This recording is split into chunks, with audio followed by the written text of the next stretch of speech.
Hola, ¿qué tal? Mi nombre es Emanuel Moreno y pues a continuación a través de la materia de economía empresarial, en este primer parcial pues vamos a estar abordando para concretar el proyecto lo que viene siendo el tema de los pensamientos económicos.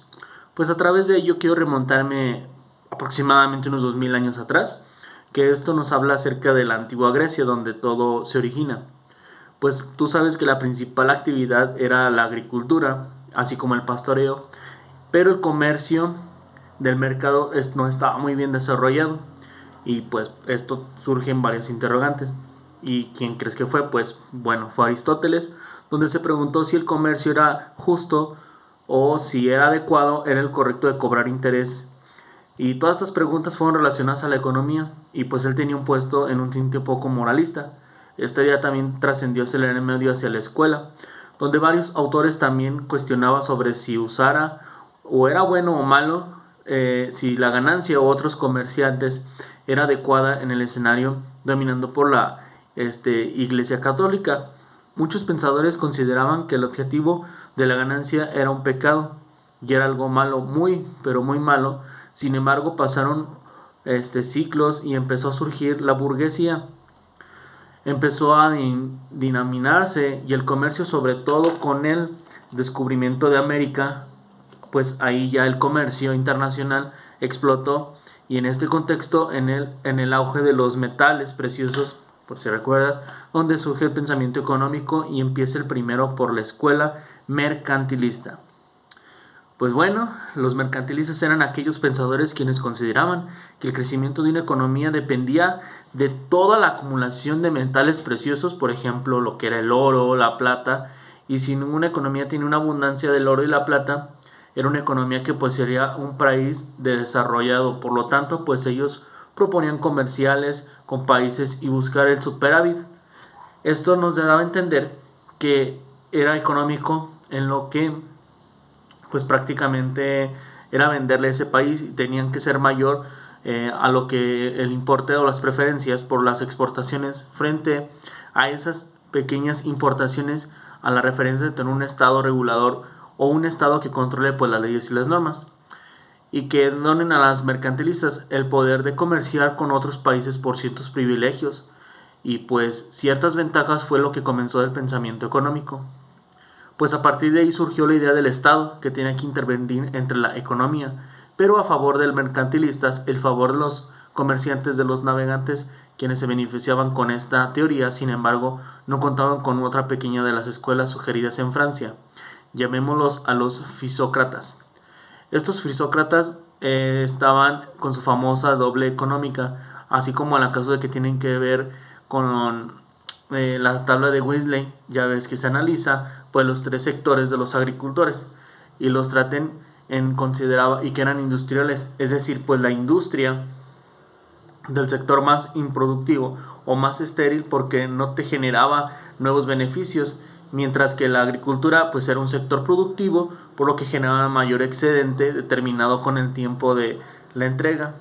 y entre las varias semillas. Y ahí pues incrementó el multiplicativo de la agricultura y por quienes los fisiócratas consideraban una agricultura como la única actividad productiva, mientras que la industria lo único que hacía era transformar las materias primas y no creaba pues entonces los fisiócratas, al contrario los mercantilistas, decían que la riqueza de un país no depende absolutamente de la acumulación de los metales preciosos, de los que hablamos en ese momento, del oro y la plata, pues no depende del superávit comercial de la agricultura o la causa fundamental de la riqueza de nuestra nación. Si bien la fisiocracia, un pequeño impacto en Francia, digamos una escuela de un nicho, sin embargo, vino de un gran autor,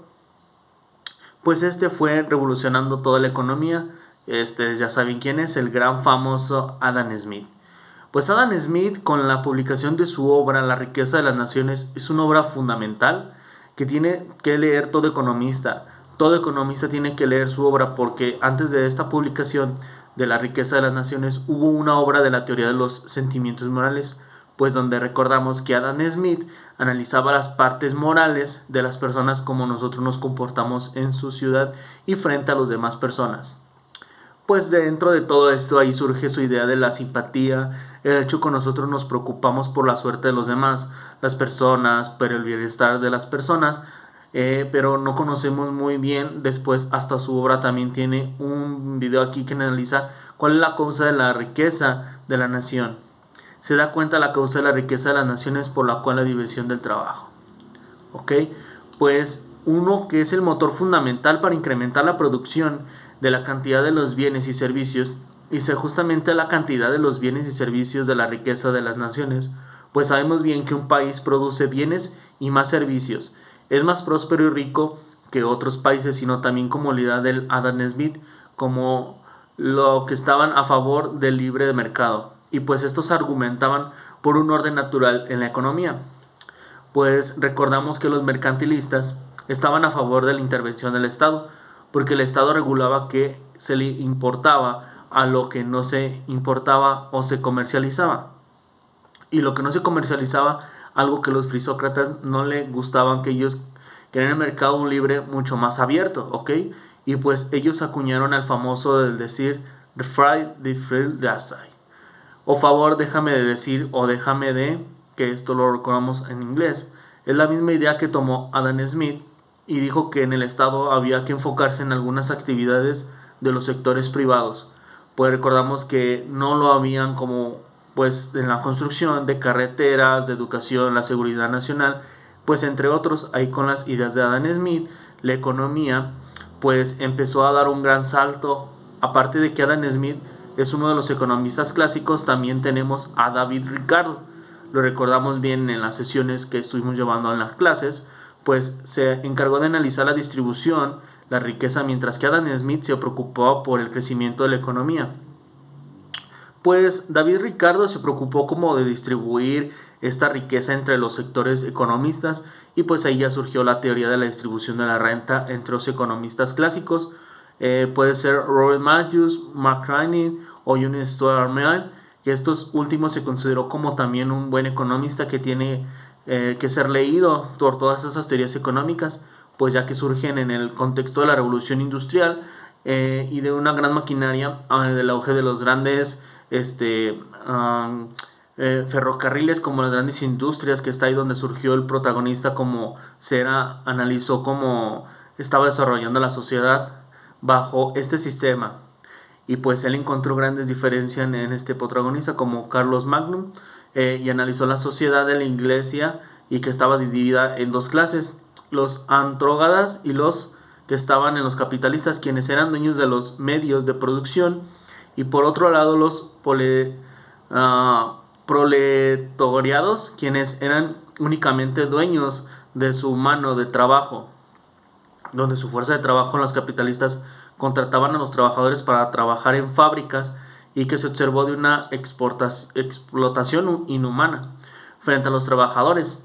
Y pues ¿sabes cuántas horas trabajan en la revolución industrial? Pues prácticamente 8 horas diarias, como actualmente no era de trabajar de 16 a 20 horas. Vaya, pues algo significativo, ¿verdad? Pues diarias en esta parte, como lo comento, pues el mercantilismo, muchos de los capitalistas, sobre explotar los trabajadores, se estaban llevando parte de su trabajo. Esto era parte de lo que los capitalistas y los trabajadores llamaban el plusvalía. Y este plusvalía, el origen de la ganancia y de la riqueza de los capitalistas, y pues tenía una visión de un poco más pesimista, pues la sociedad lo veía que era a largo plazo, como los capitalistas, quienes eran más de plusvalía, y los trabajadores se iban a progresar cada vez más. Bueno, pues el punto donde iba a haber una revolución que surgía por los trabajadores, o los capitalistas de una forma los trabajadores, ¿ok? Y pues era tomar el poder y el control de los medios de producción de nuestro protagonista Carlos Mann, que soñaba con una sociedad donde existían las clases sociales, donde no existieran los explotadores ni explotados en la riqueza, y se distribuyera cada quien según la capacidad y cada quien según la necesidad. Pues bien, tenemos que en Europa, más o menos por Australia y en las ciudades, surgieron los pensamientos muy parecidos en el mismo momento que los autores cuestionaron la teoría del valor, mientras que en los clásicos se consideraban que el valor de un bien o un servicio es algo objetivo. Entre los economistas, como calmamente se consideraban como el valor de un bien era algo subjetivo. Y consideremos nuestro amigo, ¿cuál le gustan las manzanas del mundo humano? porque las manzanas del mundo están podridas, y si tú te preguntas cuánto está dispuesto a pagar por esa manzana, va a ser un precio pues por encima del precio normal, pues estás dispuesto a pagar la utilidad marginal, pues es decir, la cantidad que le brinda esta manzana a nuestro amigo. Es justamente ese enfoque el que rompe un poco la escuela de la calma, y llegaron pues la parte de los fundadores en la escuela marginalista, ya que poco tiempo después se derivó un poco la escuela austriaca con Louis Bombay y Frederick. Sin embargo, existió también una escuela donde en Bredes también lideraba Alfred Marshall, pues fue un gran sintetizador de la demanda a través de las ecuaciones, a través de los gráficos, que incentivó a justo con Walsh, y el desarrollo de la matemática. Pues en la parte de la introducción de la matemática de la economía, Marshall dijo los siguientes economistas clásicos, pues estos prácticamente consideraban que el valor de un pie estaba determinado por el costo de los marginistas, y consideran que el valor de un bien estaba determinado por la utilidad marginal, ya que yo considero pues que ambos están en lo correcto, pues las curvas de demanda pues se determinan por la unidad marginal, y las curvas de la oferta pues se determinan por la función del costo, y ahí es donde existe una gran síntesis entre la oferta y la demanda de Alfred Marshall. Pues haciendo un poquito de giro en esto, entonces tenemos que el valor del bien está determinado tanto el objetivo como subjetivamente en el desarrollo de la economía, pues ya que estaba yendo relativamente hacia lo que ocurrió, como recordamos, en la crisis 29 de la caída de la bolsa de valores, y todo se fue pues jodidamente al carajo, y plenamente en la crisis económica surgió pues el autor marginado como Keynes, que la publicación de su obra en la teoría general, que analizó cómo la economía capitalista podría superar esa crisis económicas, y pues el trabajo vuelta de las ideas de los mercantilistas, pero con un enfoque pues ya un poco más renovado, y pues esa idea nueva a traer, pero ha estado como un estado autoritario, sino como un estado que interviene entre que la regula la economía a través de los diferentes mercantilismos, pues ya que fueron las ideas de Keynes aquellas que revolucionaron la economía, mientras que por otro lado las economías neoclásicos se enfocaron solamente más en el consumidor, en el producto, pues es decir, en el enfoque microeconómico. Y pues parte de la economía en los clásicos es un enfoque macroeconómico. Es por eso, que en esta parte se considera como el padre de la macroeconomía. Existen pues muchos seguidores como de filmes, como Yonkis, así como trataron de un tanto unir las ideas macroeconómicas de Keynes como las ideas neoclásicas de Alfred Marshall y otros autores. Así nació la síntesis neoclásica, lo que nosotros conocemos como la famosa ISL, como todas estas ideas de incentivos del gasto público en las épocas de crisis, que se llevó un poco al extremo, generando muchos países que tuvieran esta ampliación, es decir, algo de desempleo, pues con la parte de que se elevaba la inflación, algo que es imposible que si tiene la famosa curva de Phillips, donde bien tenías la inflación o bien tenías el desempleo, pero no podías tener los dos problemas al mismo tiempo. Pero pues esto ocurrió a partir de que algo surge sobre otro economista también llamado como Milton Friedman. Pues Friedman analizó el problema de la inflación a varios países, y pues se dio cuenta que existe el problema de la inflación, y pues era porque muchos de esos estados incrementaban su gasto público, pero su gasto público estaba respaldado por la impresión del dinero.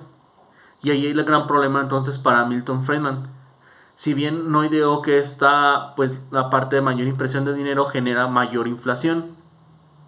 ya que tenía más o menos desde la época de las mercantilistas, y observaba que si su país tenía pues prácticamente más oro y más dinero, el precio de los bienes se incrementaba. Entonces pues una relación similar,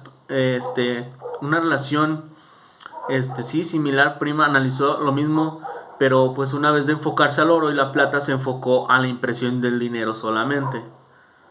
Pues no, entonces de esta forma incrementó las masas monetarias, pero generó un poco más de hiperinflaciones en lo que es la economía. Bueno, pues de ese momento surgieron pequeñas escuelas económicas, y pues esas escuelas de las expectativas racionales,